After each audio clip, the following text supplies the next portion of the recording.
Hi friends, welcome to my channel Kanade infotainment. मैं हेमंत कानडे आप सभी का तहे दिल से स्वागत करता हूं।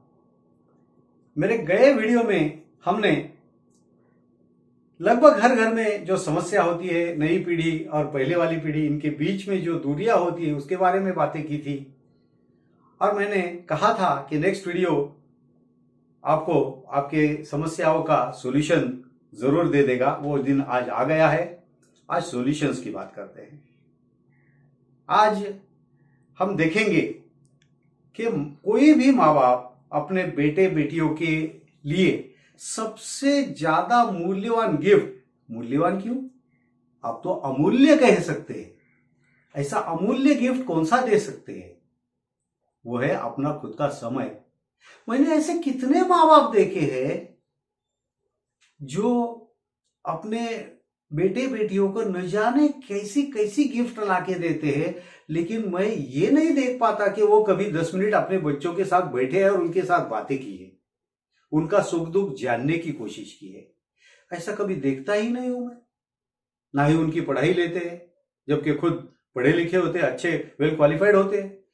तो समय से ज्यादा मूल्यवान और कोई गिफ्ट नहीं हो सकता है। तो मैं तो यही चाहूंगा कि हर माँ बाप जब उनके बेटे बेटियां बहुत छोटी उम्र के हैं तब से ये गिफ्ट उन्हें अवश्य दे दे और हर दिन दे दे। फिर देखिए, आपके बेटे बेटियां और आपके बीच में कभी दूरियां बनेगी ही नहीं, बढ़ने का सवाल ही पैदा नहीं होता। ये तो पहला मुद्दा था। अब दूसरा मुद्दा होता है पढ़ाई का। माँ बाप न जाने क्यों अपने बेटे बेटियों के ऊपर परसेंटेज के लिए पढ़ाई का टेंशन डालते रहते। इतना घंटा पढ़ाई करो, ये करो, वो करो। मैं कब से देख रही हूं, तो हमेशा खेलने को ही जाता है, पढ़ाई करता ही नहीं है। और उन्हें लगता है कि वो सही राह दिखा रहे अपने बेटे को या बेटी को। मैं कहता हूं ये गलत राह है, 100% गलत है। मैं आपको बताऊं एक ऐसा किस्सा जो सुन के आप उसके ऊपर यकीन नहीं करेंगे। मैंने एक ऐसे माँ बाप देखे हैं जो बहुत ही वेल क्वालिफाइड है और उनका बेटा प्राइमरी स्कूल में पढ़ रहा है और उसको पढ़ाई बिल्कुल भी अच्छी नहीं लगती, बिल्कुल भी नहीं लगती। और बेटे का बाप तो ये देखता है, जानता है, फिर भी कुछ नहीं कहता। वो बोलता है बच्चे को जब समझ में आएगा पढ़ाई का महत्व क्या है तो अपने आप पढ़ने लगेगा। और बच्चा होशियार भी है, ये मैं आपको जरूर बता दूं, बहुत होशियार है। लेकिन वो बेटे की जो माँ है वो हमेशा उसके पीछे पड़ी रहती, तू पढ़ाई कर, तू पढ़ाई कर, तू पढ़ाई कर। शायद ऐसा भी होगा कि वो जो उसकी माँ है, उनके जो फ्रेंड्स है, वो फ्रेंड्स के बेटे शायद हायर स्कोर करते हो तो जलन होती हो, पता नहीं क्या है। तो आपका बेटा या आपकी बेटी अगर पढ़ते नहीं है या ढंग से पढ़ते नहीं है तो डांटने से कुछ नहीं होने वाला। आप पहले उसका कारण जानने की कोशिश कीजिए। मेरा एक मित्र है, मैं ऑब्वियसली उसका नाम तो नहीं बताना चाहूंगा यहां पे। उसका बेटा बहुत ही होशियार था प्राइमरी स्कूल में, तभी उन्होंने उसका स्कूल चेंज किया, किसी दूसरे स्कूल में चला गया वो। और सच बताऊं, वहां के टीचर्स लोगों को कुछ पढ़ाना आता ही नहीं था। सच्ची कहता हूं, बिल्कुल नहीं आता था।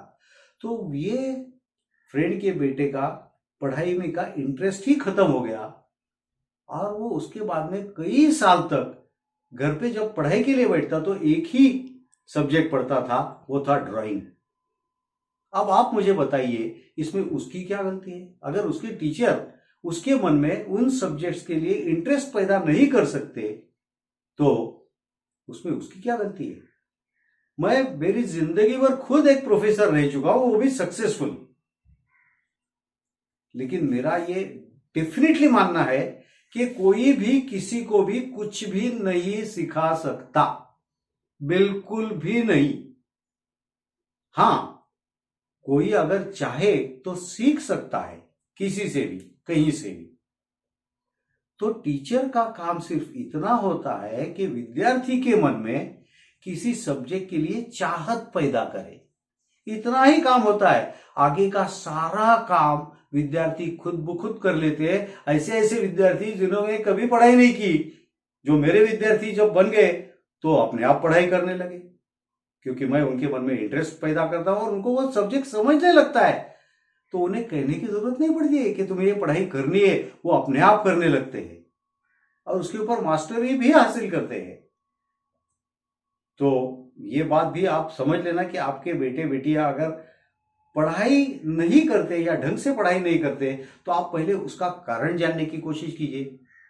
अब मेरी एक स्टूडेंट है, कॉलेज में पढ़ती है, तो उसने मुझे बताया उसका जिंदगी भर का एक्सपीरियंस, मतलब आज तक की जितनी भी जिंदगी है उसकी, उसका एक्सपीरियंस ऐसा कि जो भी टीचर हो, चाहे वो स्कूल का हो चाहे ट्यूशन का टीचर हो, कोई भी टीचर हो, मारता जरूर है, बहुत पनिशमेंट देता है। जब मेरे पास आई, उसने किसी दिन कुछ गलती की तो मैंने उससे कहा बेटा ये नहीं करना चाहिए था। तो बोली अब क्या पनिशमेंट है? मैंने कहा कुछ नहीं। उसको विश्वास ही नहीं हुआ कि ऐसे कैसे हो सकता है कि टीचर है और पनिश ना करे। मैं आपको कहता हूं टीचर पनिश करते हैं, माँ बाप भी पनिश करते हैं, पनिशमेंट से बात और बिगड़ती है। मैं खातरी के साथ कहता हूं ऐसा नहीं करते। तो ये बात में भी दम नहीं है कि जबरदस्ती बेटे बेटी को पढ़ाई के लिए बिठाना, इससे कुछ हासिल नहीं होता है।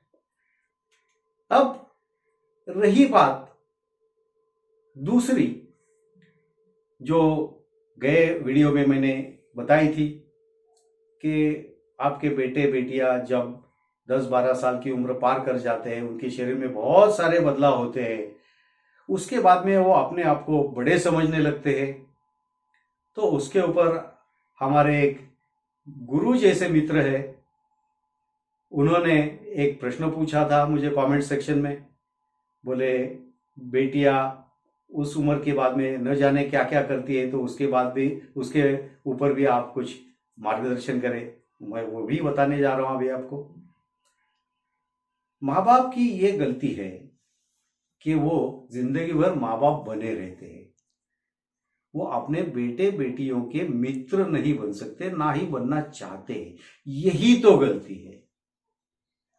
आप मुझे बताइए कि आपका बेटा या आपकी बेटी जब उस उम्र में पहुंच जाते हैं, 10, 12, 13 साल की उम्र में, उनके शरीर में बहुत सारे बदलाव होने लगते हैं, तो उन्हें तो ऐसे बदलाव की कभी आदत ही नहीं है। वो भौचक के रह जाते हैं, क्या हो रहा है उनके शरीर के साथ, कौन कर रहा है, क्यों कर रहा है, बौखलाए रहते हैं। उन्हें उस समय गाइडेंस की जरूरत होती है, गाइडेंस की जरूरत होती है, खास करके अगर वो बेटी है तो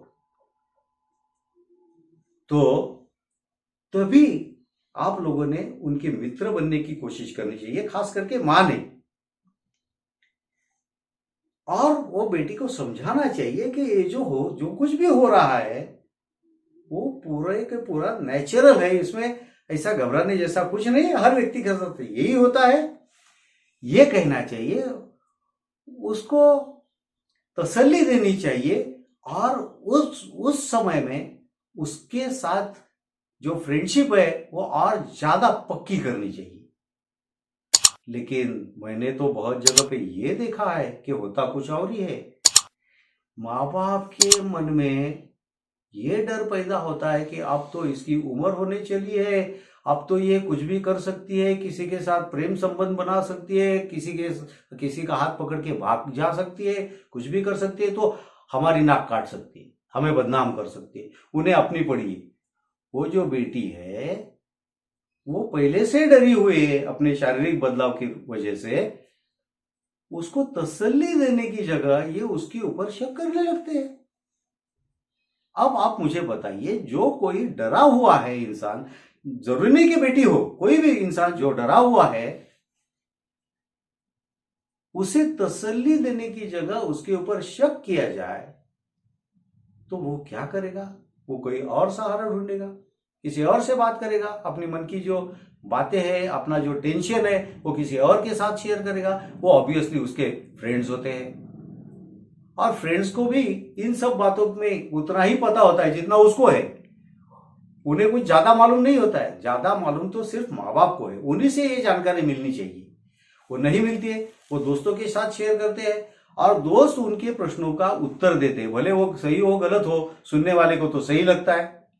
तभी सुनने वाले को ये लगने लगता है, खास करके वो लड़की है तो, कि मेरे माँ बाप मुझसे प्रेम नहीं करते क्योंकि मेरी समस्या समझने की कोशिश ही नहीं कर रहे, कोई और कर रहा है, इसलिए वो लड़की को औरों से प्रेम हो जाता है। जरूरी नहीं कि वो सामने वाला लड़का ही हो सकता है लड़की भी हो। लेकिन तभी वो लड़की के मन में जो अपने माँ बाप के लिए आदर है, प्रेम है और जो बंधन है, जो नजदीकी है, वो सब सब टूट के बिखर जाता है। आप चाहते हैं कि आपकी बेटी कोई गलत काम ना करे, किसी के साथ भाग न जाए, तो उसका एक ही इलाज है, आप उसके मित्र बनिए, इतने क्लोज फ्रेंड कि वो उसका हर सुख आपको बताए, आपके साथ शेयर करे, हर दुख भी आपके साथ शेयर करे।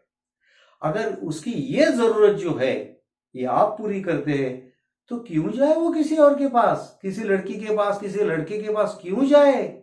नहीं जाएगी, बिल्कुल।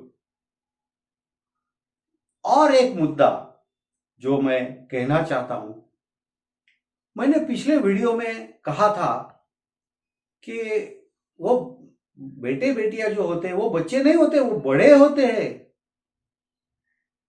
तो उसमें मैंने एक सेंटेंस कहा था, रिस्पेक्टफुली बात करो यार। तो आप माँ बाप लोग तो शायद इसमें कंफ्यूज हुए होंगे, बेटे बेटियों के साथ रिस्पेक्टफुली बात करना मतलब ये आदमी कहना क्या चाहता है? मतलब कोई बेटा है तो उसे ये कहे माँ बाप, what can I do for you sir? या अगर बेटी है तो ये कहे, I am at your service ma'am. ऐसा चाहते हैं क्या ये कनाडा सर? तो ऐसा नहीं है, रिस्पेक्टफुली बात करो, मतलब कम से कम उनकी इज्जत की धज्जियां तो मत उड़ाओ। जैसे कि मैं एग्जांपल्स देता हूं, प्रकाश नाम का एक लड़का घर के बाहर उसके अपने दोस्तों के साथ खेल रहा है, बड़ी देर से खेल रहा है। माँ को उससे कुछ काम है, माँ ने उसको 4-6 बार पुकारा, वो नहीं आया। अभी माँ दरवाजे में जाती है और उसे उसके दोस्तों के सामने पुकारती है। कैसे पुकारती है आप सुनिए, पकिया मैं कब से तेरे नाम से चिल्ला रही हूं, बहरा है क्या तू? ये उसके दोस्तों के सामने होता है। इससे वो बहुत भड़क जाता है, उसके समझ में नहीं आता कि करूं क्या ये माँ का, ये मुझे ऐसे अपमानित करती है। ऐसा होता है। मैंने तो बहुत सौम्य उदाहरण दिया आपको। मैंने ऐसे कई लोग देखे हैं जो बेटे को कहते अबे गधे, मराठी में कहा जाए तो अरे टोणग्या, अरे बैला, तुला कळत नाही का रे, ऐसे बोलते हैं। और ये जब उनके दोस्तों के सामने हो जाता है ना तो बच्चे सह नहीं पाते, तो उसके बाद में वो माँ बाप का रिस्पेक्ट जिंदगी भर कभी कर ही नहीं सकते। एक सिंपल सा नियम है, आप रिस्पेक्ट दोगे तो आपको रिस्पेक्ट मिलेगा, नहीं तो नहीं मिलता है। याद रखिए इस बात को। तो मैंने कहा रिस्पेक्टफुली बात करो यार, इसका मतलब यह है कि कम से कम उनकी इज्जत की धज्जियां तो मत उड़ाओ। तो ये एक मुद्दा था। और एक बात है, मैंने कहा कि आपके बेटे बेटियां अपने आप को बड़े समझते हैं, छोटे नहीं समझते हैं, ठीक है, लेकिन आपकी नजर में तो वो छोटे ही है ना। छोटे का मतलब क्या है? नासमझ है। और आप बड़े हैं मतलब आप समझदार है। आप ही मुझे बताइए, कोई नासमझ आदमी नासमझ क्यों है? नासमझ कहलाता क्यों है? क्योंकि वो समझ नहीं पाता। तो आपकी बातें वो समझेगा कैसे? उसे समझेगा ऐसे ढंग में वो बातें उसे बताना, ये आपका काम है, क्योंकि आप समझदार है। क्योंकि आप समझदार है ये याद रखिए। तो उसे समझेगा, ऐसे समझाना है तो उसके लिए कुछ तो दिमाग चलाना पड़ेगा। जैसे कि एक उदाहरण देता हूं। एक आदमी है, अपने बेटे को, बेटी को, पोते को हमेशा कहते रहता है कि जब हाथ में रुपया आ जाए तो ऐसे ही मत उड़ा देना, संभाल के रखना, बचत करना, ये करना, वो करना। और वो बच्चे जो होते हैं वो खर्च करने के पीछे पड़े रहते हैं। अब वो अगर 10 बार बोलेगा, क्या बच्चे समझेंगे? 100 बार बोलेगा, क्या समझेंगे?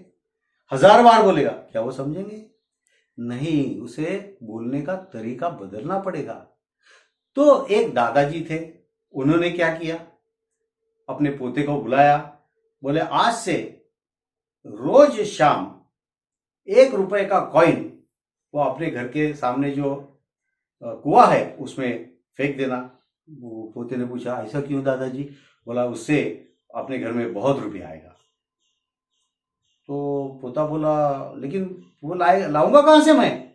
बोला चिंता मत कर, मैं दूंगा। हमेशा दे पाऊंगा या नहीं, लेकिन शुरू में तो दूंगा, डेफिनेटली दूंगा। शाम हो गई, दादाजी ने 1 रुपया दिया कॉइन, उसने कुएं में डाल दिया। ऐसे कुछ दिन किया दादाजी ने। फिर एक दिन दादाजी बोले अरे आज तो मेरे पास रुपया नहीं है। बच्चा बोला अब मैं क्या करूं? बोले जा माँ से मांग लेना। तो कुछ दिन ऐसे काम चल गया। फिर कुछ दिन पापा के पास से लिया, कभी चाचा, मामा, ये वो, ये हो गया। फिर एक दिन बच्चा आया दादाजी के पास, बोला आज तो कहीं से भी नहीं मिला। तो दादाजी बोले ऐसे नहीं चलेगा, अपना नियम जो है वो नियम है, हर दिन 1 रुपया डालना ही है, कुछ भी करके। अब किसी के पास नहीं है या कोई तुम्हें दे नहीं रहा है तो तुम खुद कमा के लाओ। जाओ बाजार में जाओ, इतने सारे दुकानदार है, बोलो उनको कि तुम उनके लिए कुछ भी काम करने को तैयार हो और रुपया कमा के लाओ और डालो कुएं में। बच्चा बोला ठीक है, गया मार्केट में, कुछ लोगों को रिक्वेस्ट किया और फिर किसी ने कुछ उसको छोटा मोटा काम दे दिया और उसको रुपया दे भी दिया। फिर वो घर पे आया, शाम हो गई। फिर दादाजी बोले चलो शाम हो गई बेटा, जाओ वो 1 रुपए का कॉइन कुएं में फेंक दो। बेटा बोला नहीं, ये कॉइन मैं नहीं फेंकने वाला, ये मैंने मेहनत से कमाया है। अगर आप अपने बेटे बेटियों को, बच्चों को ऐसे ही कहते रहेंगे बचत करो बचत करो बचत, उससे कुछ नहीं होता है। इस ढंग से समझाना पड़ता है, अपना तरीका बदलना पड़ता है, क्योंकि आप समझदार हैं और आपके कहने के अनुसार आपके बेटे बेटियां ना समझ है तो वो आपकी बात समझने की कोशिश नहीं करेंगे। आपको अपना तरीका बदलना है। और एक बात, मेरे एक मित्र है, उनकी बेटियां हैं, उनके ऊपर वो बहुत साल चिल्लाते थे। फिर मैंने उनसे कहा एक दिन ये क्या है, ये गलत है, बेटे बेटियों पे ऐसे चिल्लाना नहीं चाहिए, प्रेम से बात कीजिए आप। तो बोले मैं प्रेम से बताता हूं तब भी नहीं मानती है, तब भी मेरा कहा नहीं मानती है। ऐसा कुछ बार हुआ, कुछ महीना हुआ, ये सब हमारा डायलॉग चला ऐसे। मेरे कुछ समझ नहीं आया ये आदमी क्या बोल रहा है। फिर मेरे दिमाग की बत्ती जली, फिर मैं उनसे मिला, उनसे कहा अच्छा अच्छा अच्छा, तो आप ये कहना चाहते हैं कि जो सेंटेंस आप चिल्ला के बोलते थे वही सेंटेंस आप शांतिपूर्ण ढंग से बताएंगे तो अगले मिनट आपकी बेटियां मान जाएगी, ऐसे जो आपकी उम्मीद है वैसा जीने लगेगी, ऐसे ऐसे आप सोचते हैं तो आपका सोचना ही गलत है। आपको उनको बताने का तरीका बदलना पड़ेगा। सिर्फ वही सेंटेंस शांतिपूर्ण ढंग से बोलने से कुछ नहीं होता है, आपको समझाना पड़ेगा कि आप जो बोल रहे हैं वो सही क्यों है और वो जो बेटियां कर रही है वो गलत क्यों है, कारण के साथ बताना पड़ेगा। अगर आपको याद है तो मेरे पिछले वीडियो में मैंने कहा था कि मैंने मेरे बेटे के लिए कीबोर्ड कैसे खरीदा। अगर आपने नहीं देखा है तो आई बटन पे क्लिक कीजिए और वो पिछला वाला वीडियो जरूर देख लीजिए। और एक मुद्दा है, मैंने ऐसे कितने माँ बाप देखे हैं जो हमेशा अपने बेटे बेटियों के ऊपर चिल्लाते ही रहते। क्या आप ये कहेंगे कि वो बेटे बेटियां जीवन भर जो कुछ भी काम करते हैं हर काम गलत होता है? नहीं भाई, ऐसा तो नहीं होता, कभी नहीं होता। हर कोई अच्छा काम भी करते रहता है। तो आप इतना तो डेफिनेटली कर सकते हैं अपने बेटे बेटियों के साथ कि जो भी काम वो अच्छा करें, आप उसके लिए उनकी तारीफ किया कीजिए। हर बार चिल्लाना, स्कोल्डिंग करना, ये सब अच्छे काम नहीं है। तारीफ कीजिए। और अगर चिल्लाना है भी, मान लीजिए कभी, उसकी भी कोई शुगर कोटेड लैंग्वेज हो सकती है, आप उसको डेवलप करने की कोशिश कीजिए। फॉर एग्जाम्पल, जब मैं प्रोफेसर नहीं बना था, विद्यार्थी था, तो एक ऑफिस में गया था, वहां मुझे कुछ इंक्वायरी करना था, और वो जिनके पास इंक्वायरी करना था वैसे वो उनके साथ हमारे फैमिली रिलेशंस थे, क्लोज थे बहुत। तो मैंने इंक्वायरी किया, उन्होंने मुझे उत्तर भी दिया, मुझे जो चाहिए इन्फॉर्मेशन मिल भी गया। तो मैं ऐसे फिर भी उधर बैठा रहा उनके बाजू की चेयर पे। अब वो तो ऑफिस में नौकरी करने वाले हैं, उनको काम धंधा करना है, मैं वहां बैठूंगा तो उनको डिस्टर्ब होगा। अब वो मुझे बोलेंगे गेट आउट, तो मेरा इंसल्ट हो जाएगा, ये तो वो भी नहीं चाहते। तो उन्होंने मुझसे कहा, what else can I do for you sir? तो मैं समझ गया ये शुगर कोटेड लैंग्वेज में कह रहे हैं कि बेटा अब यहां से भाग, तेरा काम हो गया है। तो ऐसे अच्छे शब्दों में भी आप अपने बेटे बेटियों की गलतियां दिखा सकते हैं। उम्मीद है कि आपको ये वीडियो पसंद आया होगा। अगर आप मेरे विचारों से सहमत नहीं है तो आपका जो भी कहना है कमेंट सेक्शन में जरूर बताइए। और अगर किसी मुद्दे पे मेरी तरफ से कुछ स्पष्टीकरण देने की जरूरत है तो मैं उसके लिए एक और वीडियो जरूर बनाऊंगा। धन्यवाद।